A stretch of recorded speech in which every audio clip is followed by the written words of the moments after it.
18 अक्षौणी सेना थी। आज का कुरुक्षेत्र सीमित है। गीता जयंती भीष्मोत्क्रांति नामक ग्रंथ हमने लिखा। 80 किलोमीटर का की परिधि तो केवल युद्ध भूमि की थी।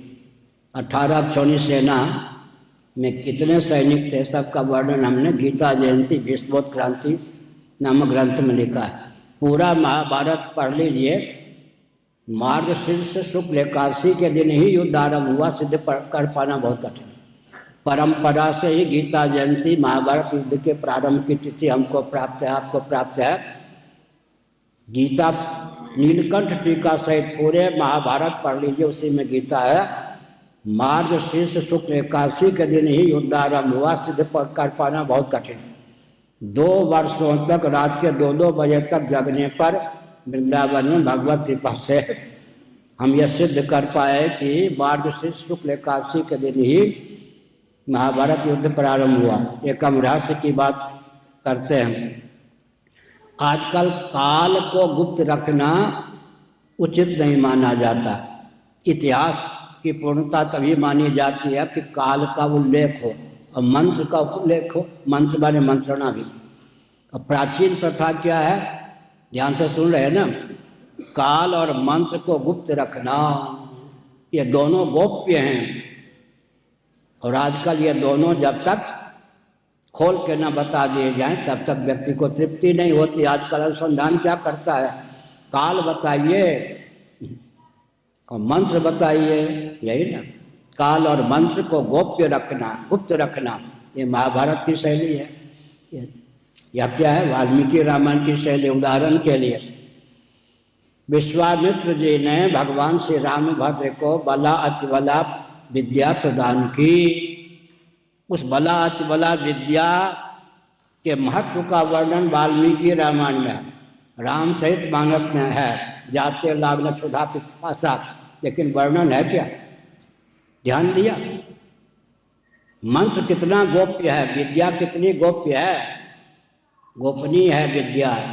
बला अतिबला विद्या के महत्व का वर्णन वाल्मीकि जी ने लिखा, तुलसीदास जी ने लिखा, लेकिन बला अतिबला विद्या थी क्या, नहीं लिखा। विद्या कितनी गुप्त, कहाँ है वो, सावित्री उपनिषद। सावित्री उपनिषद में ही बला अतिबला विद्या है, लेकिन वाल्मीकि रामायण में गुप्त और रामचरितमानस में भी गुप्त। किसी रामायण में बला अतिबला विद्या क्या थी वर्णन नहीं किया गया। विद्या परम गुप्त, मंत्र परम गुप्त। और महाभारत युद्ध कब प्रारंभ हुआ, पूरा महाभारत 1000 बार पढ़ लीजिए, नहीं निकलेगा। महाभारत के टीकाकार नीलकंठ जी भी कुछ का कुछ लिख दिए, जबकि ज्योतिषी बहुत बड़े थे।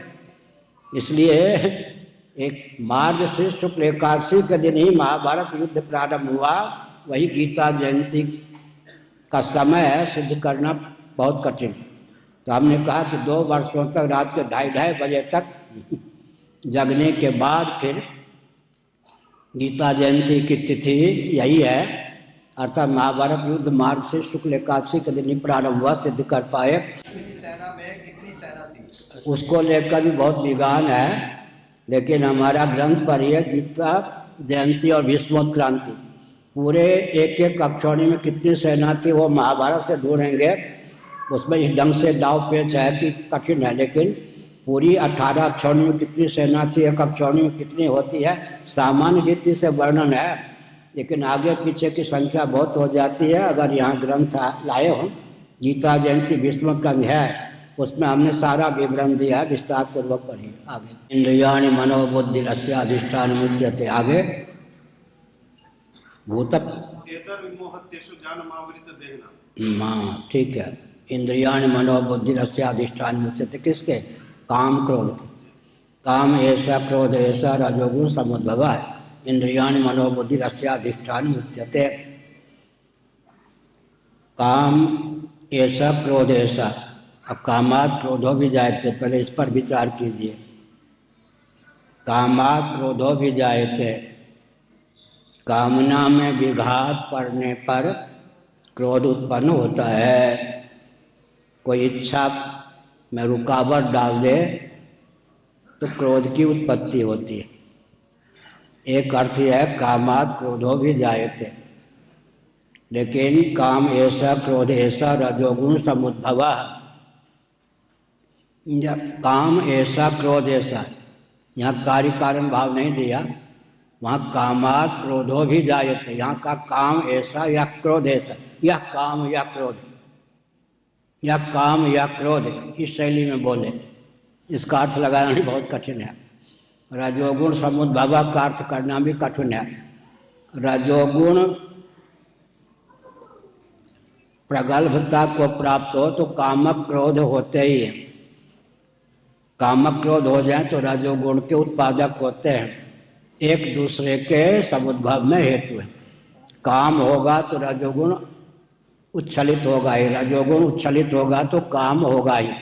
इस प्रकार से काम ऐसा क्रोध ऐसा रजोगुण सम इंद्रियाण मनोबुद्धि रस्याधिष्ठान मुच्यते। काम जो है प्रभाव डालता है तो कोई दुर्ग चाहिए ना, जैसे कोई व्यक्ति कहीं खड़े होकर वार करेगा ना, तो काम जो वार करता है प्रभाव डालता है किसके समाश्रित होकर, इंद्रियाण मनोबुद्धि, ये आरोहक क्रम है, नीचे से ऊपर इंद्रिय, उसके ऊपर कौन है मन, मन के ऊपर कौन है बुद्धि। इंद्रियाण पराण्यहु इंद्रियभ्यः परम मनः मनसस्तु परा बुद्धि यो बुद्धे परतस्तु सः। काम ऐसा क्रोध ऐसा रजोगुण समुद्भव इंद्रियाण मनोबुद्धि रस्याधिष्ठान मुच्यते। काम का अभिव्यंजक स्थान, काम का निवास स्थान इंद्रिय मन बुद्धि। ऊपर से लेंगे तो बुद्धि पहले, बुद्धिगत काम का संचार मन में होता है, मनोगत काम का संचार इंद्रियों में होता है। इंद्रियों में काम का संचार हो जाने पर पूरे शरीर पर उसका प्रभाव पड़ता है। और नीचे से अगर किसी वस्तु को देखा सुना, उसकी इच्छा प्राप्त हुई, इंद्रियों के द्वार से मन तक, मन के द्वार से बुद्धि तक, बुद्धि के द्वार से जीव तक उसकी पहुंच हो जाती है। अधिष्ठान का अर्थ आश्रय। कामक क्रोध के आश्रय कौन है, इंद्रिय मन बुद्धि। या ऊपर से लेंगे तो बुद्धि मन और इंद्रिय, नीचे से लेंगे तो इंद्रिय मन बुद्धि। यह अयो बुद्धे परतस्तु सः।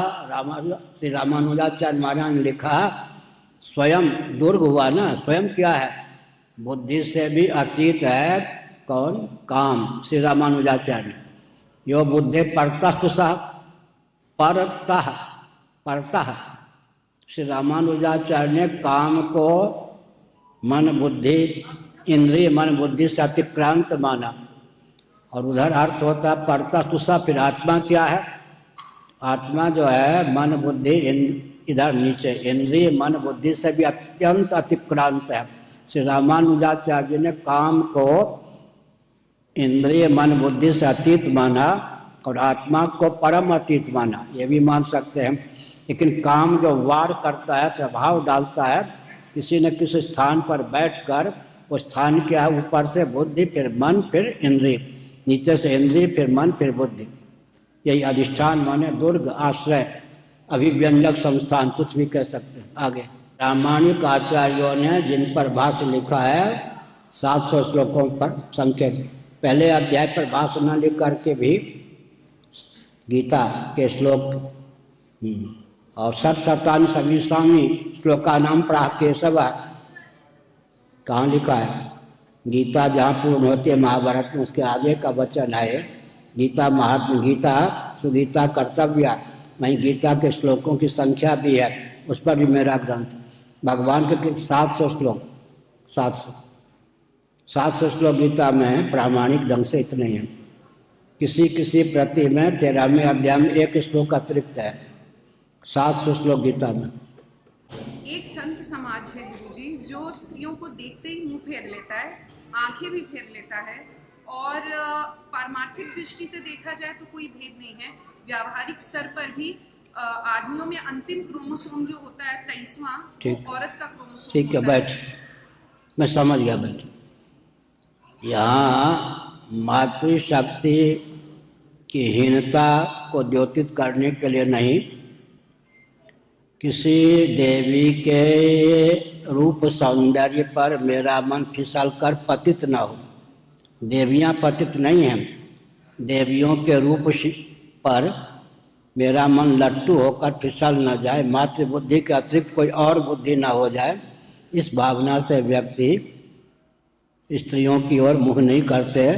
संयम की भावना से उनके शील की रक्षा हो, हमारे जीवन की रक्षा हो, उसमें घृणा बुद्धि नहीं है। ये मातृपक्ष का सम्मान ही हुआ ना। दूसरे की संपत्ति को देखकर कोई सुनिए, दूसरे की संपत्ति को लेकर कोई हाथ बढ़ाता है, कोई आंख मीच लेता है। दूसरे की संपत्ति को देख कर के आंख मीच लेता है अगर, तो अच्छा ही है ना कि कहीं चोरी की या हड़पने की भावना ना हो। मातृशक्ति का तिरस्कार नहीं है, इसमें सम्मान ही है। जहाँ मातृबुद्धि होनी चाहिए, बेटी बुद्धि होनी चाहिए, बहन बुद्धि होनी चाहिए, वहाँ कुछ और बुद्धि ना हो जाए। इसलिए यहाँ मातृशक्ति के सम्मान का द्योतक, अपमान का द्योतक नहीं। वैराग्य संदीपनी परिये रूप शिखासम जुबत तन मनजस कस होय पतंग। वैराग्य संदीपनी तुलसीदास ने लिखा, युवती का जो शरीर है दीप की शिखा के समान है। अरे मन तो पतंग क्यों होता है, जल जाएगा। तो वो जला ना दे अपने तेज से, और किसी बहू बेटी के शील पर एक प्रकार से हमारी दृष्टि न चली जाए, कुदृष्टि न। मातृशक्ति का यह सम्मान है। अब तो छोड़ो, वाल्मीकि रामायण पढ़ो। लक्ष्मण जी ने कहा, साथ में थे या नहीं, मेरी भाभी माँ के सदृश, उनके मुख कैसा मुझे नहीं पता, लेकिन मैं जब प्रणाम करता था बिना पाँव छुए, पाँव के पायल घुंघरू का मुझे ज्ञान है कि सीता जी का है। मुख का मुझे पता नहीं कि कैसा मुख ये है। वाल्मीकि बहुत ऊंची बात है। अपनी पत्नी थी अयोध्या में, भगवान राम जी के साथ पत्नी थी सीता जी। उनके लिए कहा, केयूर को मैं जानता हूँ, नूपुर को जानता हूँ, पाँव के आभूषण। अब ये ऊपर के श्रृंगार को मैंने माता का मुंह देखा ही नहीं, मुझे नहीं पता कि ये उनके हैं या नहीं। ये लक्ष्मण जी का कहना। बेटी भी सयानी हो जाए तो अकेले में उसके पास नहीं बैठना चाहिए, यहाँ तक लिखा। बेटी भी सयानी हो जाए अकेले में उसके पास नहीं बैठना चाहिए, यहाँ तक लिखा है। अगर अपनी पत्नी ही भोजन परोस रही हो, उस समय स्त्री बुद्धि से कहोगे कि मेरी पत्नी है तो भोजन नहीं पचेगा, निकल जाएगा। उस समय अपनी पत्नी में भी मातृबुद्धि होनी चाहिए ताकि भोजन पचे। यहाँ तक। लव का और जहाज का कोई तालमेल है क्या? लव है, प्रेम, और जहाज है मार डालो। जिसका जिसके पे प्रेम होता है उस पर लट्टू होता है, उसको मारता है। लव और देहात का कोई संबंध ही नहीं है। लव और देहात का कोई संबंध है क्या? जिसके प्रेम होता है उस पर व्यक्ति लड्डू होता है या उसको मार डालता है। लव और देहात का कोई संबंध ही नहीं है, शब्द ही बड़ा विकट है। लव है तो देहात नहीं, देहात है तो लव नहीं। कोई अपने प्रेमास्पद को मार डालेगा? ये तो फजूल का शब्द है और व्यावहारिक। क्यों जी, प्रेम होगा तो मारेगा या उस पर लट्टू होगा या मार देगा। लव का पर्यवसान हिंसा में हो सकता है क्या? नहीं। तो लव जिहाद कोई शब्द तालमेल नहीं है। लव जिहाद के जरिए हिंदुओं की लड़कियों को जो टारगेट बनाया जा रहा है, ऐसा ये एलिगेशन लगाया जा रहा है। क्या लगता है कि हिंदू राष्ट्र बनाने की जो आप बात कर रहे हैं उसमें कहीं ना कहीं ये रुकावट डाल सकता है? बैठिए बैठिए, बहुत अच्छा, बैठिए। सुनो, आप 14 महीने हो गए, भाद्र महीने की बात है। मैं सुन रहे ना, अपने कमरे कक्ष से पूरी की बात है, बाहर निकला। दीवार के सहारे दुर्गा भगवती का चित्रपट है। ऐसे व्यक्ति गोष्ठी में बैठे हुए थे, प्रश्नोत्तर का कार्यक्रम था। मैं जो ही दुर्गा जी के पास आया, मेरा मुंह अपने आप खुल गया। 3 बार मुंह से निकला, हिंदू राष्ट्र, हिंदू राष्ट्र, हिंदू राष्ट्र। मैंने समझा कि देवी की प्रेरणा है कि हिंदू राष्ट्र हो। अब मेरे पास सारे अभियान है मस्तिष्क में, जो जो प्रतिबंध है, रुकावट है, जो जो घाटियाँ हैं, सबका ज्ञान है। समय पर वो घाटियाँ आएंगी, सबसे निपटना होगा और हिंदू राष्ट्र होकर रहेगा भारत। उसकी पूरी तैयारी है, कोई ऐसा नहीं है देवी ने कहलवाया मुँह खोल के अपने आप निकला हिंदू राष्ट्र हिंदू राष्ट्र। जो भी समस्याएं आ सकती हैं, फिर हम लड़ाई दंगे की बात तो नहीं करते। सुनिए, हम कहते मोहम्मद साहब के पूर्वज कौन थे, ईसा मसीह के पूर्वज कौन थे? मानना पड़ेगा कि सनातनी वैदिक और हिंदू थे। बृहदारण्यक उपनिषद लीजिए, श्रीमन नारायण से ब्रह्मा जी की अभिव्यक्ति हुई, सर्वजीव घनात्मक सर्वदेव घनात्मक ब्रह्मा जी प्रकट हुए। ब्रह्मा जी से मन शतरूपा की अभिव्यक्ति हुई, ब्रह्मा जी ने योग बल से मन शतरूपा के स्वयं मन शतरूपा के रूप में स्वयं को व्यक्त किया। शतरूपा ने योग बल से संभावित 84 लक्ष्य योनियों में स्त्री शरीर के रूप में व्यक्त किया। मनु जी ने योग बल से स्वयं को 84 लक्ष्य योनियों में संभावित पुरुष शरीर के रूप में व्यक्त किया। बृहदारण्यक उपनिषद के अनुशीलन से सबके पूर्वज सनातनी वैदिक आर्य हिंदू होते हैं। इस तथ्य को हृदयंगम करने पर अपने आप स्वेच्छापूर्वक आह्लादपूर्वक और बहुत ही उत्साहपूर्वक व्यक्ति हिंदू हो घोषित करेंगे। कदाचित कोई प्रतिबंध डालने वाला व्यक्ति होगा या तंत्र, उस तंत्र के व्यक्ति ही उसका बट्टा बैठा देगा। सारी तैयारी है, वैसे भावुकता में नहीं बोल रहा, केवल भावुकता में नहीं।